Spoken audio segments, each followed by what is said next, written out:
If I had a way of buying a couple 100,000 single-family homes and had a way of managing, the management is enormous, is really a problem because they're one by one. They're not like apartment houses. So, but I would load up on them, and I would take mortgages out at very, very low rates. But if anybody is thinking about buying homes, 5 years ago they couldn't buy them fast enough because they thought they were going to go up, and now they don't buy them because they think they're going to go down, and interest rates are far lower.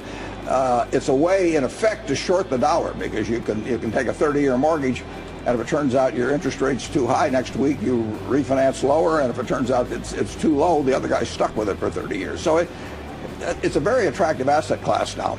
If you are a young individual investor at home and you have your choice between buying your first home or investing in stocks, where would you tell someone is the better bet? If I thought I was going to live, if I knew where I was going to want to live the next 5 or 10 years, I would buy a home and I'd finance it with a 30-year mortgage, and it's a terrific deal. And if I was an investor that was a handy type, which I'm not, and I could buy a couple of them at distressed prices and find renters, I think that's and again take a 30-year mortgage.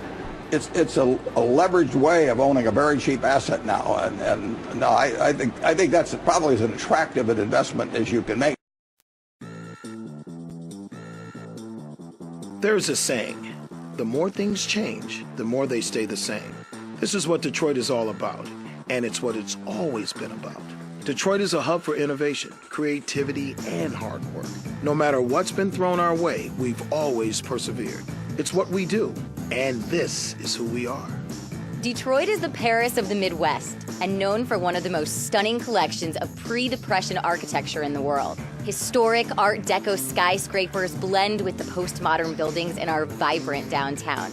And today, you can rent or own a unique, historic home for a fraction of what you'd pay in other major cities. In the 1960s, people stumbled into the Flame Show Bar, 20 grand or virtually any neighborhood bar, and witnessed Motown being born.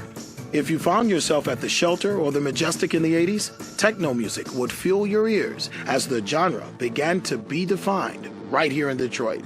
Today, Detroit is still booming with musical talent, and the city will forever be known as Detroit Rock City. In major sports, Detroit ranks in the top 5 in championships, 22 titles in total. Our love of sports and our enduring spirit truly makes us the city of champions. But above all of this, Detroit does one thing better than anyone. Detroit gets to work. The Big Three have always known it, and our ingenuity and work ethic helped the country get through one of the toughest times in history, World War II, when we became known as the arsenal of democracy. And now the rest of the world is beginning to take notice once again.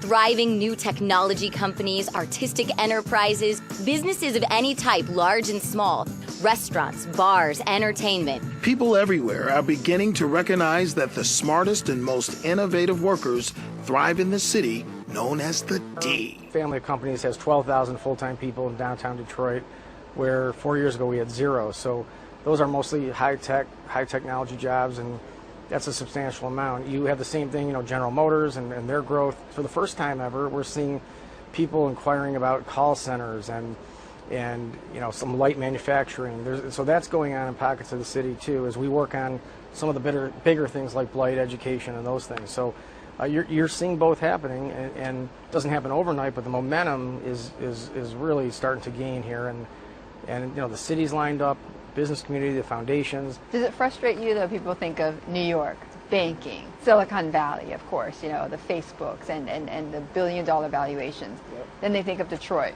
bankruptcy. Yeah, well, that's something that we got to overcome. It's something that was brought on by all of us, I guess, collectively. But the bankruptcy was the bottom. I mean, you look, that put a, not only a financial sort of bottom, but a symbolic bottom. I mean, there's not much further lower you can go than a bankruptcy of a municipality the size of Detroit. It's never happened before. So just like GM and Chrysler had their bankruptcies, nobody really talks so much about it anymore. It's in the past. Those companies are doing well. They got through it. They're growing again. In my view, the same thing happens here in Detroit. How do you tell a young person, though, that when they come here, the city is going to thrive, that they'll be able to find a job, that they're going to be able to raise their family in Detroit? This generation, they want to affect the outcome. They want to impact society. So when we sell against New York, Chicago, Boston, whatever you may have it, to say, look, you can go to those cities and get a great job and do well. You can do that now here too, because there's just a ton of technology businesses, and you still have the car companies are doing well, and you can get a job, but you also can impact things like you couldn't. I mean, you can become part of this mission, part of this opportunity to Detroit, and that sells to young people, because this generation wants to impact and matter that way. And you're putting your money where your mouth is. So you've bought, what, over $1 billion worth of real estate in downtown Detroit? Well, we have over $1 billion investment, $1.3 billion or $1.4 billion. That's in real estate, that's in technology, existing buildings, new construction. You know, there's 100% residential occupancy in both downtown and midtown. The young people who are coming here can't find a place, so there's not much left, and you've seen developers coming in now from all places across the country. We have developers here from Boston, Philadelphia, San Francisco, New York, even Michigan, some of our own, coming here and developing because they see the opportunity. Dan, anybody who thinks about buying a property here, a home, would you say guaranteed they're going to make money in the next 5 years? I think you would have to make some significant, serious mistake on the buy for a property, residential or commercial property, bought in the right places, to not do well in the future here in Detroit.